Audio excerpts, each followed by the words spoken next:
अस्सलाम वालेकुम, मैं हूं शकील अहमद और आप देख रहे हैं न्यूज़ MX। कल अमारत शरिया की जो रैली थी बिहार में, उसको लेकर ज़बरदस्त मुसलमानों के अंदर खुशी है और इस रैली को लेकर सोशल मीडिया पर ख़ास तौर से कोहराम मचा हुआ है और ये बताने की कोशिश की जा रही है कि लाखों की संख्या में मुसलमान इस रैली में पहुँचे और वफ़ के ख़िलाफ़ पूरे देश भर के मुसलमानों ने एकजुटता दिखाई। लेकिन इस रैली को लेकर कई तरह की चर्चाएं हैं। सबसे बड़ा सवाल ये खड़ा हो रहा है कि एक मुसलमानों की रैली में जिस तरह से पॉलिटिकल लीडर्स को स्टेज दिया गया, विपक्षी दलों को जिस तरह से स्टेज दिया गया, उसको लेकर भी कहीं ना कहीं सवालात खड़े हो रहे हैं। कांग्रेस के 4 बड़े लीडर न सिर्फ स्टेज पर पहुंचे, रैली में पहुंचे, बल्कि उन्होंने आवाम से खिताब भी किया, जिसमें इमरान प्रतापगढ़ी, दिग्विजय सिंह, सलमान खुर्शीद और कन्हैया कुमार, इसके अलावा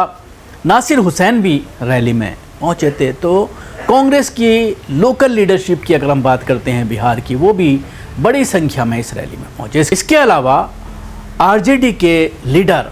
तेजस्वी यादव भी स्टेज पर पहुंचे और जिस तरह की बात उनके ज़रिए स्टेज से कही गई, उसको आज सत्ता दल ने एक बड़ा इशू बना लिया है और तमाम टीवी चैनल्स पर इस रैली को लेकर आज जो है डिबेट्स हो रही हैं और इस रैली के ज़रिए बिहार का जो इलेक्शन है उसको साधने की कोशिश सत्ता पक्ष के ज़रिए भी और विपक्ष के ज़रिए भी की जा रही है। जहाँ तक सवाल है विपक्ष का, जैसा कि मैंने बताया कि पप्पू यादव से लेकर के कांग्रेस के तमाम लीडर पहुँचे, मजलिस के जो बिहार के अध्यक्ष हैं अख्तरुल ईमान वो भी पहुँचे और उसके अलावा मजलिस का पूरा कैडर इस रैली में पहुँचा हुआ था। यहाँ तक कि एक चैनल के ज़रिए ख़बर चला दी गई कि यह रैली मजलिस के ज़रिए ही ऑर्गेनाइज़ की गई। हालांकि इमारत शरिया की पहल पर, इमारत शरिया की दावत पर ये रैली रखी गई थी, जिसमें हज़ारों की संख्या में न सिर्फ बिहार बल्कि और दूसरे राज्यों से भी, झारखंड से भी और उड़ीसा भी से भी यहाँ पर पहुँचे और उसके अलावा और भी बहुत सारे राज्यों से भी यहाँ पर इस रैली में पहुँचे। तेजस्वी यादव स्टेज से ये कहते हुए नज़र आए कि अगर हमारी सरकार बनती है, अगर हम सत्ता में आते हैं, तो हम बिहार में वक्फ बिल जो लागू कर दिया गया है उसको हम बिहार में लागू नहीं होने देंगे। एक बड़ा तीर उनके ज़रिए फेंका गया और उस पर जो रैली में मौजूद थे हज़ारों की संख्या में मुसलमान, उन्होंने उस पर जो है वो तालियां बजाईं और उनकी पार्टी के फेवर में, आरजेडी के फेवर में जो है नारेबाजी भी होती हुई नज़र आई। इसके अलावा मजलिस के अख्तरुल ईमान भी यहाँ पर पहुँचे थे। उन्होंने भी ये कहा कि हालांकि संविधान बड़ा है, लेकिन कहीं ना कहीं हमारा जो मुस्लिम पर्सनल लॉ है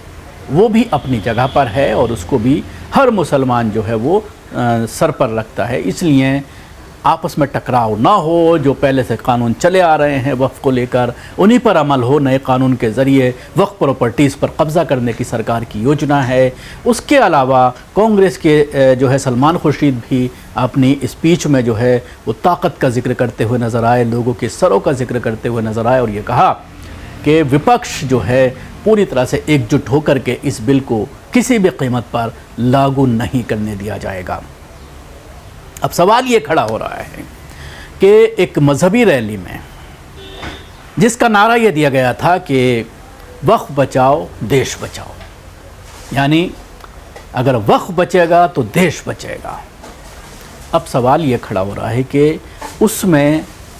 विपक्ष के नेताओं को बुला करके इसका जिस तरह से पोलराइजेशन किया गया है इस पूरी रैली का, उस पर कहीं ना कहीं सोशल मीडिया पर कई तरह के सवालात खड़े हो रहे हैं। भीड़ को लेकर भी सवाल खड़ा हो रहा है।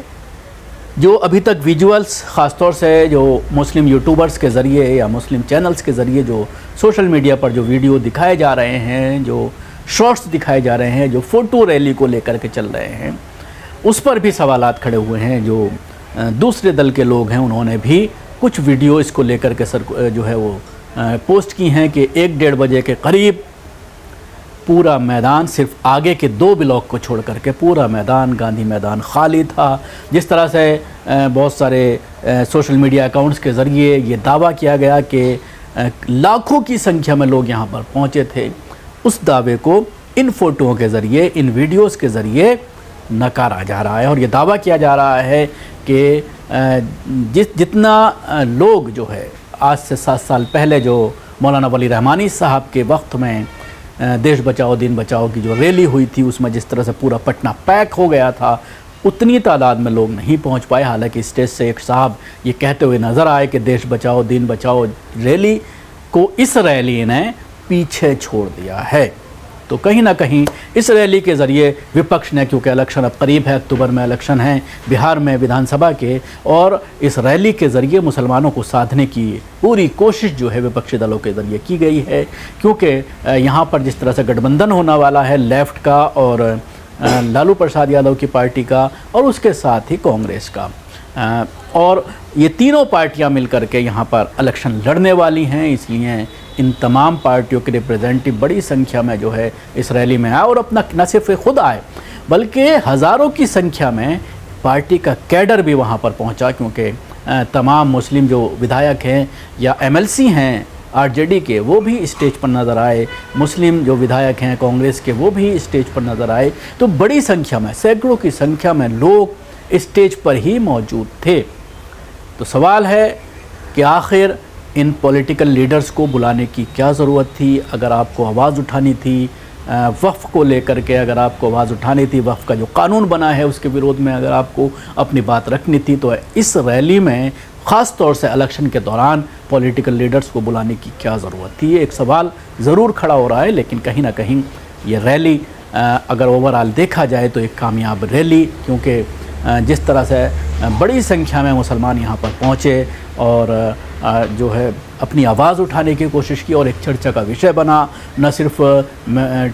जो है सोशल मीडिया बल्कि मेन स्ट्रीम मीडिया ने भी इस पर आज कल तो बहुत कम ही इसकी कवरेज जो है मेन स्ट्रीम मीडिया पर दिखाई दी, लेकिन आज शायद बीजेपी की तरफ से इसको लेकर के कुछ तय किया गया और तमाम चैनलों पर जो है आज इस पर डिबेट होती हुई नज़र आई और इसके ज़रिए हिंदू वोटर्स को साधने की कोशिश की जा रही है। भारतीय जनता पार्टी बिहार में जो गैर मुस्लिम वोटर्स हैं उनको इस रैली के ज़रिए साधने की कोशिश कर रही है और ये दिखाने की कोशिश कर रही है कि देख लो मुसलमान एकजुट हैं, तुम्हें भी एकजुट होना पड़ेगा भारतीय जनता पार्टी को जिताने के लिए, नीतीश कुमार को दोबारा से मुख्यमंत्री बनाने के लिए।